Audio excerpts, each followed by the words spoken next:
Bienvenue dans cette nouvelle vidéo de Lexical Info. Wagner au Mali, quel avenir pour l'opération Barkhane? N'oubliez pas de vous abonner juste en bas de cette vidéo à Lexical Info. Après les révélations d'Europe 1 sur la présence de l'entreprise militaire russe Wagner au Mali, la France a officiellement reconnu qu'il y avait des mercenaires russes sur le sol malien. Une information qui inquiète les pays occidentaux présents au Sahel et qui pose la question du retrait des troupes de l'opération Barkhane. Une présence qui dérange. La France a officiellement reconnu jeudi soir que des mercenaires russes de l'agence Wagner étaient bien déployés au Mali, après les révélations d'Europe 1. Les services de renseignement français ont fourni plusieurs documents qui prouvent l'activisme des Russes pour déstabiliser la France dans ce pays du Sahel.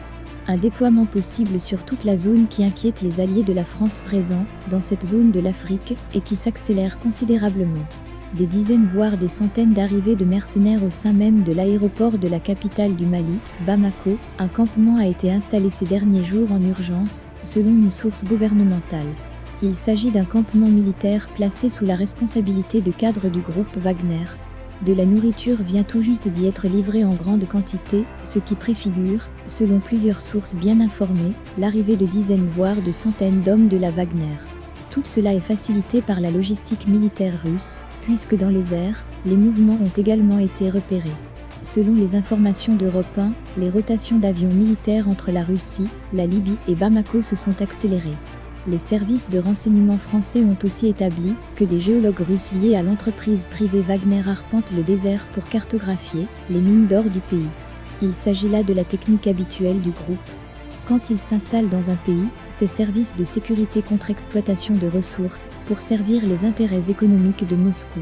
La question du retrait des troupes françaises au Mali, la ligne rouge est franchie pour la France, mais sur le fond, cela ne devrait pas changer beaucoup de choses. Le communiqué du ministère des Affaires étrangères dit que la France constate le déploiement de Wagner au Mali. Paris le condamne fermement, mais n'apporte aucune solution concrète, ou précise si ce n'est que tout l'effort diplomatique doit aller dans un seul sens, forcer la junte au pouvoir à respecter ses engagements. Cela veut dire d'organiser des élections en février prochain pour redonner le pouvoir aux civils. En attendant, cela pose une question essentielle. Que doivent faire les forces de l'opération Barkhane lorsqu'elles se retrouveront nez à nez avec les mercenaires russes qui traquent les djihadistes dans le désert?